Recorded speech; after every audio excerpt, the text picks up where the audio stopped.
नमस्कार, स्वागत है आपका 10 न्यूज़ में और मैं हूं आरती सिंह। तो सुरक्षित रहिए, घर पर रहिए और दूसरों को भी सुरक्षित रखिए। चले जानते हैं आज की खबरें। लॉकडाउन के बीच पिछले 17 अप्रैल को अहियापुर के नाजिरपुर में राजेश कुमार नामक एक शिक्षक की बर्बरता तरीके से चाकू गोदकर हत्या कर दी गई थी। हत्या के बाद पहुंची अहियापुर पुलिस ने मृतक शिक्षक की पत्नी रीना देवी पर शक जताया था कि अवैध संबंधों के कारण उसने अपने ही पति की हत्या कराई है। लेकिन हत्या के कुछ महीने के बाद पुलिस जांच में चौंका देने वाले सच सामने आए हैं। सोमवार को पुलिस ने यह खुलासा कर दिया है कि शिक्षक राजेश कुमार की हत्या उसकी पत्नी ने नहीं बल्कि उसकी नाबालिग बेटी प्रियंका कुमारी ने की है। दरअसल मृतक राजेश कुमार के घर में कई किराएदार रहते थे। उसी में से एक किराएदार मनीष कुमार था, जो औराई के अंबेडकर नगर घरहरवा का रहने वाला था। मनीष की नजर राजेश की बेटी से मिली और दोनों में प्यार हो गया। प्यार भी इस कदर कि दोनों ने जीने मरने की कस्में खा ली, लेकिन बीच में जाति की दीवार आ गई। दोनों के बीच शादी नहीं हो सकी। तभी एक दिन प्रियंका ने अपने प्रेमी मनीष के साथ मिलकर अपने ही पिता के मौत की साजिश रच डाली। फिर क्या था, सोए हुए राजेश को बेटी के साथ मिलकर मनीष ने 17 चाकू मारा, जिससे राजेश की मौके पर ही मौत हो गई।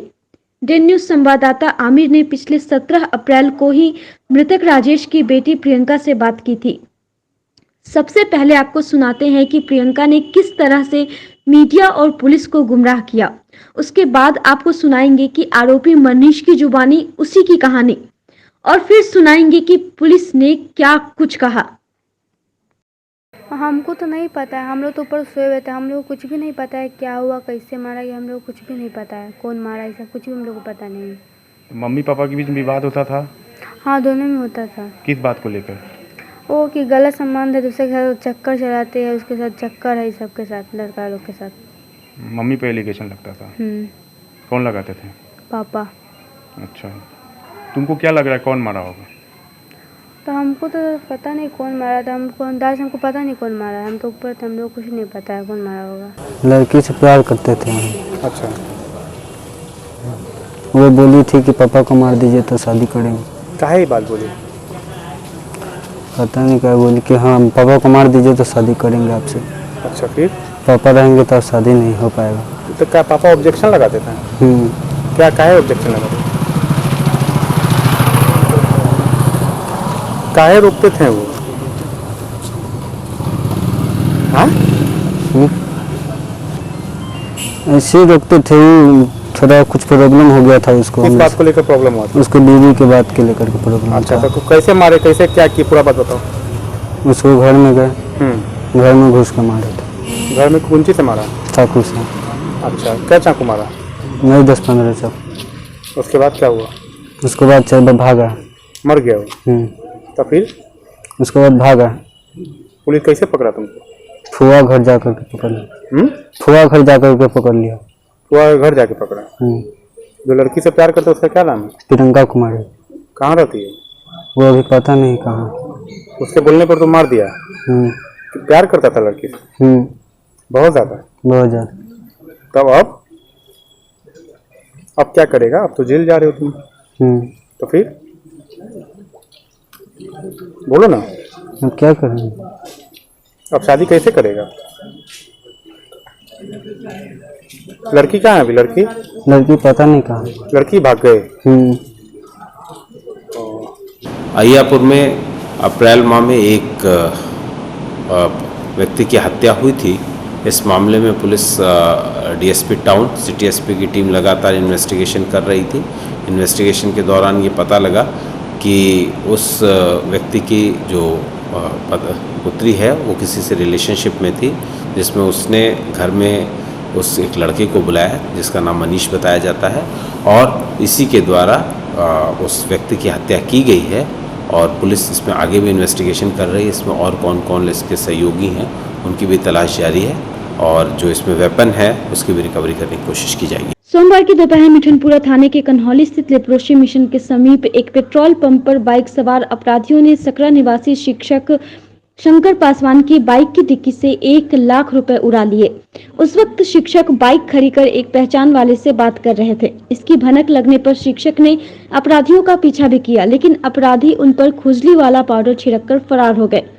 इससे शिक्षक को खुजली होने लगी, वह उल्टी करने लगे। घटना की सूचना पाकर मिठनपुरा पुलिस मौके पर पहुंच छानबीन की।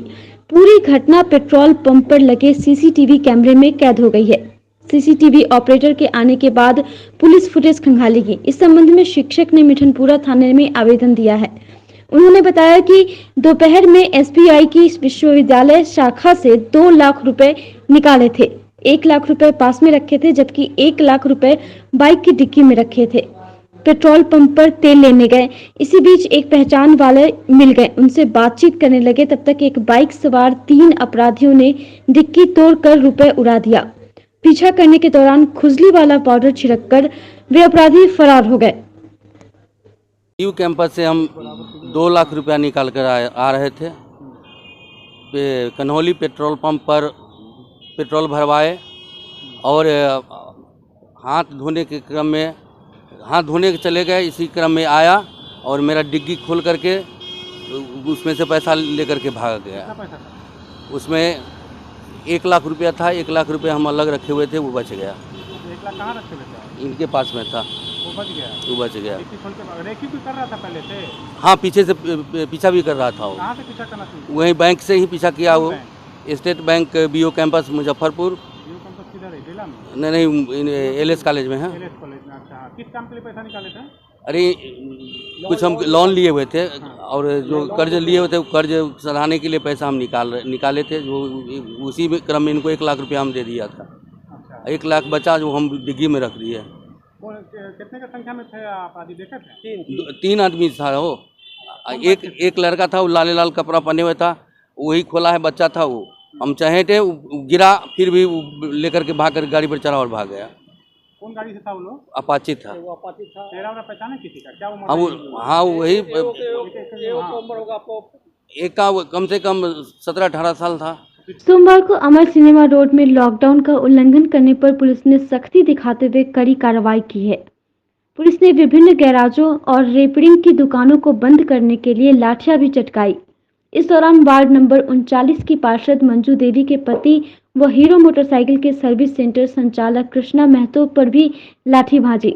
घटना के बाद आक्रोशित स्थानीय लोगों ने थोड़ी ही देर में अमर सिनेमा रोड को जाम कर हंगामा किया। हालांकि बाद में पार्षद पति के समझाने पर सब शांत हुए और सड़क से हटे। वहीं पार्षद पति कृष्णा महतो ने आरोप लगाया है कि 6 बजे से पहले ही पुलिस ने यह कार्रवाई की है। वह छोटे छोटे बच्चों को भी मारा है। 6 बजे का टाइमिंग है। 6 बजने में 10 मिनट बाकी था। शटर गिरा रहा था। सब दुकानदार को उधर से आया, पिटते चला गया। कौन था? थाना पुलिस था, एसएसबी था, क्यूआरटी थाना वाला था, थाना था, मिठनपुरा थाना था। पूरा थाना साथ में था। वो माना भी लगा, फिर भी अपने मार रहा था। फिर एक लड़का को गाली बकने लगा, तो हम लोग क्यों गाली बक रहे आप? तो हम खाली पूछे गाली क्यों बक रहे? 6 बज रहा है, 6 बजने में 10 मिनट बाकी शटर गिर रहा है। उतने में एक डंडा हम पे चला दिया। उसके बाद काराकुंजी पब्लिक सबको पिटना चालू कर दिया। राइफल लिया, राइफल सबको तान दिया, करा सबको शूट करो। जितना छोटा छोटा बच्चा सबको पिटना स्टार्ट कर दिया। 6 साल का 5 साल का बच्चा सब था, सबको मारना स्टार्ट कर दिया। 10 साल का देखे थे सब बच्चा सब। रोड़ेबाजी ये सब भी चला है? कुछ नहीं हुआ। सोमवार की अहले सुबह प्रशिक्षु डीएसपी के नेतृत्व में मिठनपुरा और बेला थाना की पुलिस ने छापेमारी करते हुए बेला के फेज 2 कान्हा चौक के समीप शराब से लदे ट्रक और 2 पिकअप को जब्त किया है। साथ ही पुलिस ने मौके से 2 कारोबारी को भी गिरफ्तार किया है। जानकारी के अनुसार शराब कारोबारियों द्वारा हरियाणा से शराब मंगवाकर ट्रक से पिकअप में अनलोडिंग करवाया जा रहा था, जिसे शराब कारोबारियों द्वारा जिले के विभिन्न इलाकों में सप्लाई करवाई जाती। इसी के आधार पर पुलिस ने कार्रवाई करते हुए भारी मात्रा में शराब से लदे ट्रक और 2 पिकअप को भी जब्त किया है। साथ ही 2 कारोबारी को भी गिरफ्तार किया है। गिरफ्तार दोनों कारोबारी की पहचान बेगूसराय जिले के पंसलवा निवासी चंदेश्वर राय और मिठनपुरा थाना क्षेत्र के पक्की सराय निवासी संजीत कुमार के रूप में हुई है। दोनों से पूछताछ कर आगे की कार्रवाई में पुलिस जुट गई है। मामले में बेला थाना प्रभारी रमेश मिश्रा ने बताया कि वरीय पुलिस अधीक्षक के निर्देश पर छापेमारी की गई। छापेमारी के दौरान मौके से तकरीबन 540 कार्टन विदेशी शराब, एक ट्रक, 2 पिकअप और 2 कारोबारी को भी गिरफ्तार किया गया है, जबकि मौके से कई अन्य शराब कारोबारी भागने में सफल रहे। उसकी गिरफ्तारी के लिए छापेमारी की जा रही है। गश्त के दौरान वरीय पदाधिकारी का निर्देश पर हम लोग छापामारी किए। छापामारी के दौरान फेज 2 कन्हा चौक के से थोड़ा सा आगे अनलोडिंग कर रहा था ट्रक पर से पिकअप वाहन पर, 2 पिकअप वाहन पर। उसी क्रम हम लोग गए तो रोशनी देख करके सभी लोग भागे। इसमें 2 आदमी पकड़ाए। ट्रक नागालैंड का ट्रक है, 2 पिकअप वाहन है, 2 मोटरसाइकिल है। हम लोग पकड़ के लाए और गिरफ्तार के लिए 522 कार्टून है। 522 कार्टून जैसे शराब, इसके अलावा 2 व्यक्ति भी विदेशी शराब 2 व्यक्ति है। और आदमी जो भागे, जो ये लोग बताया है, जो पप्पू है, सूरज गुप्ता जो काम वही कराता है जेल से रह के, रवि है, मुकुंद तिवारी है, गोलू है। इसमें आगे की कार्रवाई सर? आगे कार्रवाई की जा रही है, फिर छापेमारी करके सब उधार पकड़ हम लोग करेंगे। सोमवार को इलाज के लिए सदर अस्पताल पहुंचे एक बुजुर्ग की मौत लाइन में खड़े रहने के दौरान हो गई। 65 वर्षीय बुजुर्ग की पहचान मोती झील निवासी प्रेम बहादुर के रूप में हुई है। बुजुर्ग डॉक्टर से दिखाने के लिए पुर्जा कटा रहे थे। तेज धूप में वह चक्कर खाकर गिर गए और घटनास्थल पर ही उनकी मौत हो गई। मौत के बाद हुई प्रारंभिक जांच में पता चला है कि बुजुर्ग सख्त बीमार थे और बेहद कमजोर हो गए थे। फिलहाल उनके मौत के अन्य कारणों की पड़ताल की जा रही है। इधर परिजन ने बताया कि वे मूल रूप से नेपाल के रहने वाले थे। वर्षों से उनके घर पर रहकर काम देखा करते थे। तबीयत खराब होने पर खुद इलाज के लिए सदर अस्पताल आते थे। उनकी तबीयत खराब थी, दिखाने सदर अस्पताल आए थे। इसी दौरान उनकी मौत हो गई। अस्पताल से इसकी जानकारी उन्हें मिली है। वहीं डॉक्टर ने बताया कि काउंटर पर पुर्जा काटने के लिए वे खड़े थे, अचानक बेहोश हो गए। इस बीच उनको CPR भी चढ़ाया गया, लेकिन उनकी मौत हो गई। इसके बाद परिजनों को इसकी सूचना दे दी गई है। सर ये हमारे यहाँ रहते थे, ठीक है, और काम भी करते थे। और ये सुबह में डॉक्टर के दिखाने यहाँ आए तो यहाँ से मालूम चला कि ये उनका एक्सपायर हो गया। क्या नाम हुआ इनका? राम बहादुर, ऐसे उप दादू। आपका क्या नाम? मेरा नाम यशपाल कुमार। अकेले आए थे? हाँ, अकेले आए थे। हम लोग खोज रहे थे कहाँ गया। 1 घंटा पहले की बात तो है। क्या बीमारी हुआ था इनको? बीमारी कुछ वृद्धा 90 प्लस है इनका उम्र। इनका जो भी इलाज अपने ही कराए हैं, मतलब हम लोग जो पैसा देते थे अपने इलाज कराते थे। सर हम भी लाइन में लगे हुए हैं और वो भी अंकल लाइन में लगे हुए हैं, मगर थोड़ा देर खड़ा हुए हैं, उसके बाद वो बैठ गए हैं। जैसे जैसे आदमी घुसुक रहा था वैसे वैसे वो घुसुक रहे थे हैं। उसके बाद मेरा पुर्जा कट गया है, उनका कटा है तो मेरा पुर्जा कटा है, ठीक है। उसके बाद हम गए हैं वहाँ पुर्जा अति वाला जांच वाला पुर्जा हमको मिला है, वो क्या है कोरोना वाला, तो उनको भी मिला है, हमको भी मिला है। फिर हम लाइन में गए हैं, तो लाइन में गए तो हम जेंट्स वाला लाइन में लगे। वो अंकल को इतना भीड़ में नहीं खड़ा हो गया तो बैठ गए हैं। तो बैठ गए तो हमको लगा बूढ़ा आदमी है, बैठ गए हैं वो। फिर देखते हैं जब बैठले ऐसे उठेंगे तो हम इनको कह रहे हैं देखिए ना से अंकल उठेंगे, जब पुर्जा छीन के बोलिए ना तो थोड़ा देते हैं, जब मर जाए इनको जल्दी से ना पुर्जा काट देंगे, ठीक है। मगर ये बोले नहीं छुओ से यहाँ अति पब्लिक का ममत है, तुम ही पर कुछ कर देगा लोग। हाँ हम की बूढ़ा आदमी है। फिर भी क्या नाम बताएं? कौन? उनका नाम है राम बहादुर, 80 साल के उम्र बताएं। हाँ, और अपना पिता का नाम भी बताया। घर बोले मोती झील में है। तो दूसरे महिला से बोतल लिए हैं, उनके मुंह पर पानी मारे हैं, मुंह में पानी भी पिलाए, पानी नहीं घोटाया है। उसमें जो है आए हैं और आते के साथ हम लोग के साइड में आए हैं तो डेथ कर गए हैं। उसका कुछ इलाज भी नहीं हो पाया है। हाँ, पुलिस की सूचना दे दी गई थी, पुलिस आई है अभी। कुछ पहचान वगैरह हुआ? जी नहीं, पहचान तो अभी तक नहीं हुआ कुछ। आगे का क्या कार्रवाई किया? आगे कार्रवाई करेंगे कि उसको पुलिस आई है तो मेडिकल कॉलेज भेजेंगे पोस्टमार्टम के लिए। मुजफ्फरपुर वासियों का वर्षों का सपना साकार होते नजर आ रहा है। जी हां, बात करें मुजफ्फरपुर स्मार्ट सिटी की तो पिछले कई सालों से इसकी बात चल रही है, लेकिन अब समय आ गया है सिटी को स्मार्ट बनाने का। इसलिए सोमवार को नगर विकास व आवास मंत्री सह मुजफ्फरपुर नगर विधायक सुरेश शर्मा के कर कमलों द्वारा 4 बड़ी योजनाओं का शिलान्यास किया गया और कहा कि पूरे 1 साल के अंदर सभी योजनाओं को संपूर्ण कर दिया जाएगा। इस स्मार्ट सिटी मिशन के अंतर्गत ICC यानी integrated command and control centre, MIT spinal road निर्माण, पेरिफेरल स्मार्ट रोड निर्माण एवं आदर्श नगर थाना से हरिसभा चौक तक वाया कल्याणी रोड निर्माण जैसी योजनाओं पर काम की शुरुआत की जाएगी। इस मौके पर मेयर सुरेश कुमार, कुढ़नी विधायक केदार गुप्ता, मुजफ्फरपुर सांसद अजय निषाद, भाजपा कार्यकर्ताओं के साथ कई अन्य लोग मौजूद थे।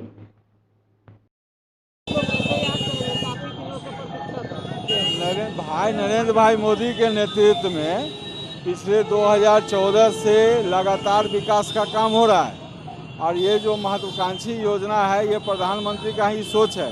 प्रधानमंत्री के नाम पे लगभग 100 से 150 के बीच में योजनाएं चल रही हैं। कुछ योजनाएं बहुत हद तक सफल हुआ है और एक नया इतिहास भी बनाया है, जिसमें आप जैसे उदाहरण के तौर पे प्रधानमंत्री उज्ज्वला योजना का जिक्र आप कर सकते हैं। ये मॉडल को विदेश तक में लोग पसंद किया है और लगभग 8 करोड़ लोगों को फ्री में मुफ्त में ये गैस कनेक्शन मिला है। प्रधानमंत्री के नाम में बेटी बचाओ बेटी पढ़ाओ बहुत सारे योजना है। प्रधानमंत्री का DBTL में डायरेक्ट पैसा जो ट्रांसफ़र होता है जिसमें प्रधानमंत्री जनधन खाता में, तो ऐसे करके उदाहरण बेटी बचाओ बेटी पढ़ाओ, स्किल इंडिया, इस तरह के देखिएगा तो बहुत सारा योजना जो प्रधानमंत्री के नाम पे वो सक्सेस चल रहा है। आप जानना चाहते हैं कि स्मार्ट सिटी का इतना धीमा क्यों है? शुरुआत तो हुई है ना, थोड़ा थोड़ा समय लगेगा, होगा इसमें, क्योंकि ये एक ऐसा चीज़ है कि इसमें पूरे जन सहयोग के साथ लेके इसको काम करना है, तो थोड़ा सा डिले हो रहा है। यही स्मार्ट सिटी के चर्चा का आप इलाहाबाद में करेंगे। जिस समय कुंभ वहाँ शुरू हुआ तो आप देखेंगे पूरा इलाहाबाद में स्मार्ट सिटी का काम लगभग कंप्लीट हो गया, पूरा जन सहयोग के साथ कंप्लीट हुआ। तो मुजफ्फरपुर में लोग धीरे धीरे अब इस भावना को समझ रहे हैं और यहाँ भी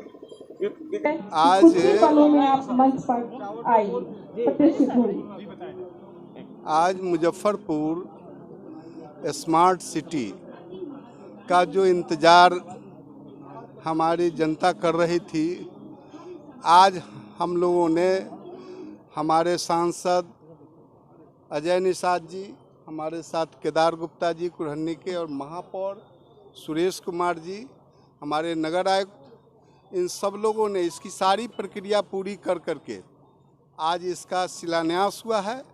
1 साल के अंदर जो यह रोड 3 रोड का जो शिलान्यास हुआ है उस योजना को, और यह रोड कोई मात्र इसको लोग सड़क समझ रहे हैं, वो सड़क नहीं है, इसमें बहुत सारे ऑप्शंस। इसके अंदर आपको गैस पाइपलाइन लगेगा, इसके अंदर सारा इलेक्ट्रिक का पोल केबल नीचे होगा और भी सारी व्यवस्था इसमें होगी। यह एक स्मार्ट रोड की परिकल्पना जो हमारे प्रधानमंत्री, हमारे मुख्यमंत्री जी किए हैं, उस योजना का आज धरातल पर शिलान्यास हुआ है और 1 साल में जनता को यह हम लोग रोड बना के समर्पित करेंगे। गणेश चतुर्थी और मुहर्रम को लेकर सोमवार को समाहरणालय सभागार में जिला स्तरीय शांति समिति की बैठक की गई। बैठक में DM Chandrashekhar Singh, SSP Jayantkant, STO Kundan Kumar, DSP पूर्वी पश्चिमी सहित सभी थानेदार और शांति समिति के सदस्य मौजूद थे। DM ने कहा कि किसी तरह की गैदरिंग नहीं होगी। 1-2 जगह से ताजिया बनाने की भी खबर आई है, जिस पर पुलिस के द्वारा कार्रवाई की जा रही है।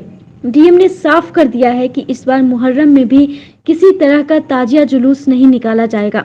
इसके साथ ही मुहर्रम वाले दिन शहर से लेकर ग्रामीण क्षेत्रों में मजिस्ट्रेट के साथ पुलिस बल की तैनाती रहेगी। जिला शांति समिति की बैठक आज हम लोगों ने किया है और इसमें मुहर्रम और गणेश पूजा चल रही है उसको लेकर के किया है।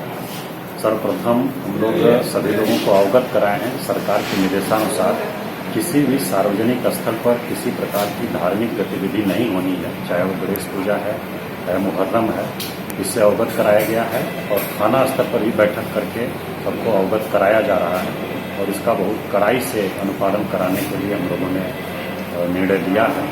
और शांति समिति के सभी सदस्यों ने आश्वस्त किया है कि वो अपने अपने क्षेत्रों में सरकार के इस निर्णय से सभी लोगों को अवगत कराएंगे और इसका अनुपालन सुनिश्चित कराएंगे। तो ताजिया कई जगहों पर मतलब बनाया जा रहा है, उस पर भी हम लोग नज़र रख रहे हैं। आज की शांति समिति की बैठक में 2-3 स्थलों की जानकारी हम लोगों को मिली है, उस पर भी हम लोग नज़र रख रहे हैं और उस पर हम लोग कार्रवाई करेंगे। पप्पू यादव ने मुजफ्फरपुर में नीट एग्जाम पर कहा है कि 45 लाख बच्चे सड़क पर हैं और मोदी जी मोड़ नचा रहे हैं। इंटायर कोचिंग माफियाओं ने मोदी जी के गवर्नमेंट को पैसा उड़ेल दिया है। जब कोई कोचिंग गया ही नहीं, बच्चे हमारे पढ़े ही नहीं। नेता और नेता के बाल बच्चे को कोरोना वायरस का डर है। हिंदुस्तान के मिडिल क्लास बच्चे को कोरोना का डर नहीं है। सिर्फ माफियागिरी का खेल। 1000 करोड़ रुपए के ऊपर इन माफियाओं ने केंद्र सरकार को रुपया दिया और इससे बड़ा दुर्भाग्य देश के लिए कुछ नहीं हो सकता। एक तरफ बच्चे सड़क पर हैं और मोदी जी मोड़ के साथ नाच रहे हैं। 10 लाख बिहारी बच्चे हैं और नीतीश कुमार मस्त हैं। पप्पू यादव ने यह भी कहा कि नीट के एग्जाम पर अब आर पार की लड़ाई लड़ी जाएगी। नहीं है, लेकिन दूसरों के भरोसे ये नीट वाले इशू पर क्या कहें? सर, मैं लगातार ये सवाल 45 लाख बच्चे ने आज पूरे देश में सड़क पर है और मोदी जी मोर नचा रहे हैं। Entire coaching mafia Modi ji के गवर्नमेंट को पैसा उधेज दी है। जब आप कोई कोचिंग नहीं गया, बच्चे हमारे पढ़े नहीं, नेता और नेता की बीवी बाल बच्चे को कोरोना का डर है और हिंदुस्तान के मिडिल क्लास के बच्चों को कोरोना का डर नहीं है। सिर्फ माफियागिरी का खेल। 1000 करोड़ रुपया से ऊपर इन माफियाओं ने केंद्र की सरकार को पैसा दिया। जंग होगा जंग। नीट का एग्जाम बच्चों के साथ मौत का सौदा है और इससे बड़ा दुर्भाग्य देश के लिए कुछ नहीं हो सकता। एक तरफ बच्चे सड़क पर हैं और मोदी जी मोड़ के साथ नाच रहे हैं। बारे वाह, भारत देश के प्रधानमंत्री। 10 लाख बिहारी बच्चा है और नीतीश कुमार मस्त है। बारे नीतीश कुमार कोरोना में भी मरवाए, पटना में भी मरवाए, बिहार के हर कोने में मरवाए और अब एसएससी और नीट पर भी बिहार के बच्चों का बलि लेना चाहते हो। यह बलिदान व्यर्थ नहीं जाएगा मोदी जी और नीतीश कुमार, ये ख्याल रखिएगा। नी एग्जाम के सवाल पर पप्पू यादव आर पार की लड़ाई लड़ेगा। इस कोरोना जैसी महामारी और बाढ़ जैसी कहर के बीच भी डीलरों की कालाबाजारी थमने का नाम नहीं ले रहा है। आए दिन बिहार के किसी न किसी जिले से राशन कालाबाजारी का मामला सामने आता रहता है। वहीं ताज़ा मामला मुजफ्फरपुर के गायघाट प्रखंड का है, जहां अनाज की कालाबाजारी का पुलिस ने खुलासा किया है। दरअसल गुप्त सूचना के आधार पर देर रात गायघाट थानाध्यक्ष और बेनीबाद ओपी अध्यक्ष ने संयुक्त रूप से कार्रवाई करते हुए बेनीबाद ओपी क्षेत्र से एक ट्रैक्टर और एक पिकअप को जब्त किया है, जिसमें अवैध अनाज की कालाबाजारी के लिए ले जाया जा रहा था। जब्त दोनों वाहन को पुलिस थाने ले आई। वहीं गायघाट के बीडीओ सह आपूर्ति पदाधिकारी विमल कुमार ने बताया कि ओपी क्षेत्र के जांता पंचायत में कालाबाजारी के लिए ले जा रहे राशन को पुलिस ने देर रात पकड़ा है, जिसमें चालक की गिरफ्तारी हुई है। चालक की पहचान हंथा निवासी अनेक राय के रूप में बताई गई है। वहीं उन्होंने बताया कि मामले की जांच की जा रही है। वो कल रात में पकड़ा गया था, वो जांता पंचायत में, वो सड़क के बगल में खड़ी थी गाड़ी और अनलोड दूसरे गाड़ी, एक गाड़ी से दूसरे गाड़ी में किया जाएगा। किस डीलर का अनाज था, पता चला? वो अभी जांच हो रही है, अभी पता नहीं चला। गिरफ्तारी भी किसी की हुई है? वो एक ड्राइवर है अनेक राय, पिता खंतु राय, ग्राम पोस्ट हद, उसको अभी थाना में गिरफ्तार किया गया है। इसी से पूछताछ करके हम लोग मामले की जांच करें। कितना कुंटल अनाज होगा लगभग? अभी इसका हम लोग बनवाए हैं, ठीक है, पिकअप में है तो क्योंकि वजन तो हुआ नहीं। जिले में बिहार राज्य किसान सलाहकार संयुक्त मोर्चा के तत्वावधान में सोमवार को जिला कृषि कार्यालय के सामने कृषि सलाहकारों ने जमकर विरोध प्रदर्शन किया और अपनी मांगों के समर्थन में आवाज बुलंद की। प्रदर्शन का नेतृत्व करते हुए संघ के अध्यक्ष ने कहा कि हम किसान सलाहकारों से तकनीकी, गैर तकनीकी कृषि कार्य के अलावे विभिन्न योजनाओं में काम लिया तो जाता है, लेकिन सरकार हमारी मांगों पर संवेदनहीन बनी हुई है। जब तक मानदेय में वृद्धि, पूर्णकालिक कर्मचारी का दर्जा, ईपीएफ कटौती प्रस्ताव को लागू करने और जनसेवक पद पर समायोजन करने की मांगे पूरी नहीं हो जाती हैं, तब तक कृषि सलाहकार तकनीकी कार्य का बहिष्कार करते रहेंगे। इस दौरान एक ज्ञापन जिला कृषि पदाधिकारी को सौंपा गया। ये किसान सलाहकार काला बिल्ला लगाकर काम भी कर रहे हैं और अपने आंदोलन को भी जारी रखे हुए हैं। अब देखना होगा कि सरकार किसान सलाहकारों को चुनाव से पहले इनकी मांगों को सुनती है या फिर अनदेखी कर देती है। देखिए, हमारा मांग जो है 10 साल से हम लोग तकनीकी रूप से कृषि विभाग का कार्य करते आ रहे हैं, लेकिन आज तक सरकार तकनीकी कार्य करवाते हुए न मुझे संविदा कर्मी मानती है, न सरकारी कर्मी मानती है, और मानदेय इतना अल्प है जो कि एक दैनिक भोगी मजदूर को मिलता है, वो भी हम लोग को मिलता है 6 महीने के बाद। फरवरी के बाद हम लोग को मानदेय नहीं मिला है। तो किसान सलाहकार का मुख्य मांग आज के डेट में यही है कि हमको संविदा कर्मी माने, सरकारी कर्मी माने और तकनीकी रूप से हमसे काम कराते आई है और हम करते आए हैं। लेकिन अब हम इस कार्य का विरोध करते हैं जो सरकार का, बिहार सरकार का महत्वाकांक्षी योजना है, हर खेत पर जल का उसका सर्वे करना है, जो मोबाइल ऐप से करना है। तो मोबाइल ऐप, लैपटॉप और सारी सुविधा ऊपर के कर्मी को दिया जाता है, हम लोग को कभी कुछ मिला नहीं। तो हम लोग मजबूर हो गए हैं। यह प्रदर्शन मुजफ्फरपुर और सिर्फ मुजफ्फरपुर नहीं, यह 38 जिला में कार्यरत अनवरत जारी है। और जितने भी हमारे 6400 भाई हैं, इस कार्य का बहिष्कार करके और सरकार के समक्ष अपनी बात को रखने का प्रयास करते हैं। पहले हम लिखित रूप में दिए हैं, पहले हम फिर जानकारी के रूप में दिए हैं, फिर हम चेतावनी के रूप में दिए हैं, फिर हम लोग 16 तारीख से मजबूर हो गए हैं कि इस कार्य का पूर्ण रूप से बहिष्कार हो। जिला में बहिष्कार है, विभाग में बेचैनी है और जिला कृषि पदाधिकारी द्वारा बार बार धमकी दिया जाता है कि आप लोग को तुरंत चयन मुक्त किया जाएगा। तो इन सब आक्रोशित सभी किसान सलाहकार भाई आज यहाँ उपस्थित हैं 16 प्रखंड से और अपनी मांग के लिए ये लोग धरना और प्रदर्शन कर रहे हैं। 30 तारीख तक सरकार को हम लोग लिखित रूप में दे चुके हैं, 38 जिला में दे चुके हैं कि 30 तारीख तक हम काला बिल्ला लगा के और अपना पूरा कार्य करेंगे। मेरा जो राइट एंड ड्यूटीज है, मेरा जो दायित्व है, सरकार फिक्स किया है, वो काम हम करते हैं। 4 घंटा हम पंचायत कार्यालय पर बैठते हैं, फिर उसके बाद का समय लेके हम किसानों के बीच में अपनी योजनाओं को रखते हैं, बताते हैं, उनको टर्न अप कराते हैं। लेकिन इस कार्य का हम बहिष्कार 30 तारीख तक करेंगे और तब तक करेंगे जो 30 के बाद फिर निर्णय सरकार मान जाती है, बहुत अच्छा कदम, हम उसका स्वागत करेंगे। अगर नहीं मानती है तो फिर उस पर संघ के द्वारा जो 30 तारीख को बिहार प्रदेश में पटना में जो फैसला होगा उसके आलोक में हम लोग सोमवार को फ्रेंड्स ऑफ आनंद के बैनर तले शेखपुर अखाड़ा घाट स्थित एक निजी कॉम्प्लेक्स में आनंद मोहन को रिहाई दिलवाने को लेकर उप मुखिया राकेश कुमार की अध्यक्षता में एक बैठक का आयोजन किया गया। बैठक का मुख्य उद्देश्य पूर्व सांसद आनंद मोहन को रिहाई दिलाने को लेकर था।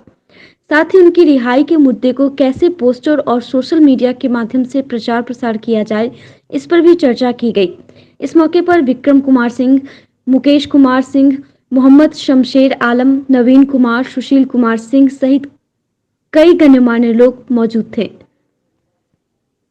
और आपस में फ्रेंड्स ऑफ आनंद मोहन के कार्यकर्ता के रूप में हम लोग आपस में बैठक किए हैं, जिसमें माननीय हमारे सर्वमान्य नेता श्री आनंद मोहन जी के सम्मानपूर्ण रिहाई के विषय पर सरकार को अवगत कराने के लिए आपस में बैठक किए हैं। और राजनीतिक विद्वेष के कारण जो उनको 14 वर्ष का सज़ा हुआ, उस सज़ा को जनता को अवगत कराना भी वो भी मुद्दा था। और इस मुद्दा को जनता के बीच में हम लोग ले जाएंगे, सोशल मीडिया के माध्यम से, बैनर के माध्यम से, लोगों से मिल के, और इसी तरह के कई प्रचार के माध्यम से लोगों को अब अवगत कराना बहुत ज़रूरी है कि जो अन्याय हुआ सो हो चुका है। जो सहे हमारे नेता माननीय आनंद मोहन जी, अब वो सहन अब बर्दाश्त नहीं होगा। सरकार को चाहिए कि जिस ढंग से उनका जेल में क्रियाकलाप रहा है, 3 अच्छे पुस्तकों का उन्होंने जो है रचना किए हैं, उसके आधार पर तो उनको 2 साल पहले उनका रिहाई हो जाना चाहिए था। लेकिन अब कम से कम हम अपने चाहेंगे अपने नेता का जो है सम्मानपूर्ण रिहाई हो सरकार से, बिहार सरकार से, नीतीश कुमार से, यही हम आशा करते हैं। सोमवार को गौशाला रोड स्थित बागेश्वरी विकलांग सह जन सेवा संस्थान के द्वारा कांटी के नारायणपुर एवं मुशरी प्रखंड में लगभग 150 दिव्यांगों को बाढ़ राहत सामग्री वितरित की गई, जिसमें चावल, दाल, चना, मिठा, आलू, आटा, नमक, चूड़ा, बिस्किट और पुराने कपड़े दिए गए। इस मौके पर संस्थान के सचिव संजय कुमार, बीजेपी के जिला महिला प्रकोष्ठ मंत्री बबली गुप्ता सहित कई लोग मौजूद थे। कांटी के नारायणपुर गांव एवं मुसहरी ब्लॉक में 150 दिव्यांगों के बीच राहत वितरण का कार्यक्रम किया हूँ। राहत में आटा, चावल, चूड़ा, आलू, चना दाल, नमक, चीनी, बिस्किट, पुराना कपड़ा आदि का वितरण किया हूँ। इस कार्यक्रम में हमारे सफल बनाने में हमारे साथ रहे हैं देव मंदिर के संस्थापक अमिताभ मल्होत्रा जी, श्रीमती बबली गुप्ता जी, महिला प्रकोष्ठ मंत्री Rita Parashar ji, inner wheel Lichchhavi, Hema Thakur, inner wheel of Jagriti, Monika Arora ji, inner wheel club of Vanya, Pushpa Gupta ji, inner wheel club of Pushpanjali का पूर्ण रूप से सहयोग रहा है। स्वतंत्रता संग्राम के महान सेनानी अमर शहीद राजगुरु की 112वीं जयंती पर सोमवार को नागरिक मोर्चा द्वारा शहीद खुदीराम बोस स्मारक स्थल पर श्रद्धांजलि सभा का आयोजन किया गया, जिसमें सभी ने उनके चित्र पर पुष्प चढ़ाकर भावभीनी श्रद्धांजलि अर्पित की। इस मौके पर मोर्चा के महासचिव मोहन प्रसाद सिन्हा, विक्रम जयनारायण निषाद, सुरेश कुमार गुप्ता सहित कई लोग मौजूद थे। महान स्वतंत्रता सेनानी अमर शहीद राजगुरु की आज 112वीं जयंती है। आज ही के दिन 1908 में महाराष्ट्र के खेरा में महान देशभक्त का जन्म हुआ। आज नागरिक मोर्चा शहीद स्मारक पर अमर शहीद राजगुरु की जयंती पर मुजफ्फरपुर वासियों की ओर से उन्हें भावभीनी श्रद्धांजलि अर्पित कर रही है। ब्रिटिश हुकूमत के नींद हराम कर देने वाले महान देशभक्त अमर शहीद राजगुरु, शहीद भगत सिंह, शहीद सुखदेव, फिरंगी सरकार ने तीनों देशभक्त को एक साथ 23 मार्च 1931 को फांसी के फंदे पर चढ़ा दिया था। राष्ट्र ऐसे क्रमवीरों पर, ऐसे क्रांति वीरों पर गर्व महसूस करता है जिन्होंने अपनी अरमान भरी जिंदगी को फांसी के तख्ते पर चढ़ा दिया।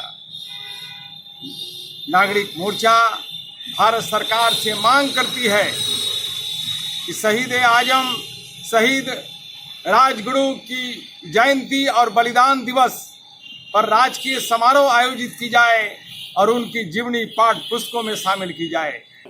आज की खबरों में बस इतना ही। कल फिर मिलेंगे कुछ नई खबरों के साथ। तब तक के लिए हमारी न्यूज़ टीम को दीजिए इजाजत। नमस्कार।